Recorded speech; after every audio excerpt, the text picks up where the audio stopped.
Saya punya saudara, udah biasa saum Daud. Saking sudah melekatnya meskipun sakit, dia tidak mau meninggalkannya, Masya Allah. Bagaimana menurut Ustadz hal ini?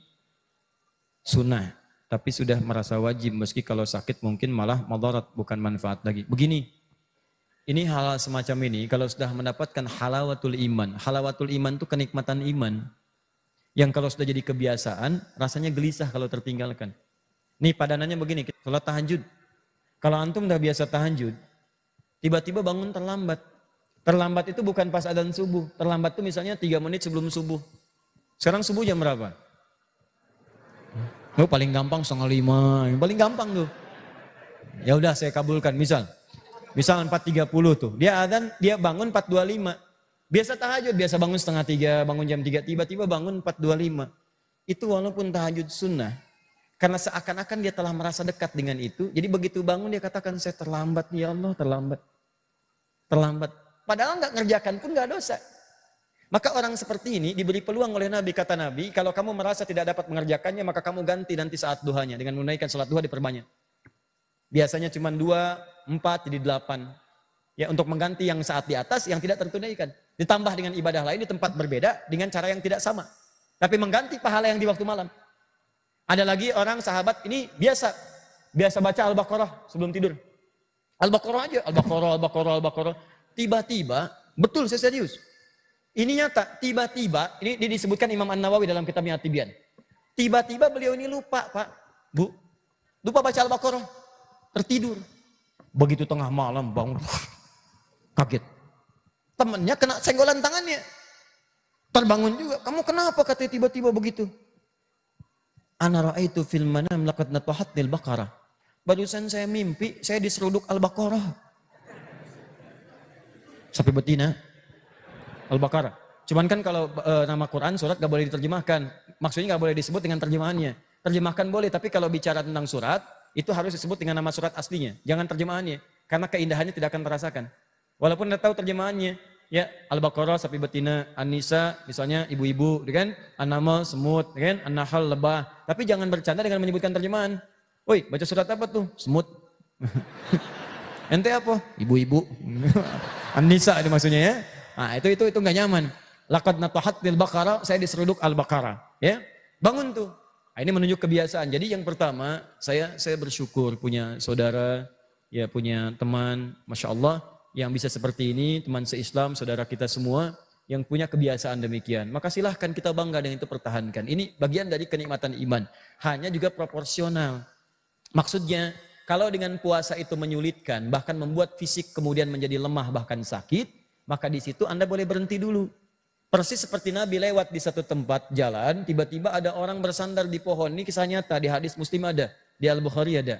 Jadi begitu sedang sandaran jatuh di sandaran pohon, itu lemah begini. Tiba-tiba Nabi bertanya, ini orang biasa puasa. Kamu kenapa, kata Nabi? Kata orang ini, Anas so'im. Saya puasa. So'im itu orang puasa. Jangan diartikan Anas so'im. Oh, saya namanya so'im, bukan. Ya. Nah, saya sedang puasa. Kata Nabi, laisa minam birrim siyamu fis safar. Kamu itu enggak bagus puasa dalam perjalanan jauh. Maksud Nabi itu bukan enggak boleh puasa. Kalau antum sedang puasa sunnah silakan puasa. Cuman kalau enggak kuat jangan dipaksain. Itu maksudnya. Makanya tolong jangan baca terjemahan ya. Pahami, tanyakan pada alim yang tahu. Maksud hadis ini kalau enggak kuat jangan dipaksain. Sama antum pun demikian nih, sering puasa Daud. Bagus, kita bangga, bahagia, kita senang. Kita ikuti pelan-pelan. Ya. Beliau puasa Daud, kita puasa Senin dulu. Dan Senin naik Senin Kamis. Dan Kamis naik Ayyamul Bid. Baru ikutin pelan-pelan. Tapi kalau sedang sakit dan puasa bisa menyulitkan, bahkan sakit, bahkan haram hukumnya puasa.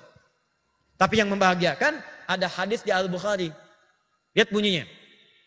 Idza maridhal abdu aw safar kutiba lahu mithla ma kana alaihi muqiman sahihan. Kalau seseorang itu sakit atau punya udzur sedang dalam perjalanan safar dan dia punya kebiasaan, karena sakit dan safarnya tidak dikerjakan kebiasaan itu, maka pahalanya tetap diberikan secara sempurna karena kebiasaannya. Ada orang biasa salat sunnah, qobliyah zuhur 4 rakaat, ba'diyah zuhur 2 rakaat, perjalanan dari Bandung mau ke Jakarta, macet tengah jalan, baru kilometer 97 macet akhirnya, tiba-tiba sampai zuhur, diduga sampai maghrib ke Jakarta, akhirnya dia tunaikan jamak qashar. Dua-dua. Dia tidak kerjakan sholat sunnahnya. Begitu tidak dikerjakan karena kebiasaannya, pahala sholat sunnahnya tetap dituliskan oleh Allah walaupun dia tidak mengerjakannya saat itu. Demikian dengan ini. Dia selalu puasa Daud, tiba-tiba sakit, nggak dikerjakan. Hadisnya sahih. Maka karena sakitnya itu diberikan kemudian toleransi, tidak usah puasa, tapi pahalanya dituliskan secara sempurna. Makanya saya sering katakan, ayo bikin kebiasaan yang bagus-bagus. Baca Quran, Bu, saat sedang suci baca Quran, puasa sunnah, gitu kan? Ah, begitu ibu datang masa haidnya kan tidak mengerjakan tuh. Quran nggak dibaca, sholat nggak dikerjakan dan sebagainya. Itu kalau punya kebiasaan seperti tadi, semua pahala dituliskan. Ya, sebelum masa menopausnya tiba. Karena akan kembali normal seperti yang lainnya. Ya, jelas ya? Alhamdulillah akhi, kita walaupun tidak sholat sunnah, pahalanya dituliskan ya, belum tentu. Ya, kalau antum nggak punya kebiasaan nggak bisa. Ya, silakan dan ilmunya dicatat. Ini puasa Daud kan ada. Ya, Ustadz, puasa Daud itu apa? Puasa Daud itu puasa sehari tidak, selang-seling. Jadi kalau sekarang hari apa? Sabtu. Ya, Ahad saya memulai Senin puasa, Selasa tidak. Rabu puasa, Kamis tidak. Kalau sudah puasa Daud, maka Senin Kamisnya berhenti. Jadi kalau sudah masuk ke Kamisnya harus libur, jangan dipaksakan puasa. Misal, Senin puasa, Selasa tidak. Rabu puasa, Kamis tidak. Mengacak nanti dan ketubuhnya itu terganggu, tidak stabil nantinya. Maka dibuat sehari puasa sehari tidak itu untuk stabilitas tubuhnya. Ya, supaya terjaga. Jelas ya? Jadi cuma ada puasa Daud, sholat Daud tidak ada.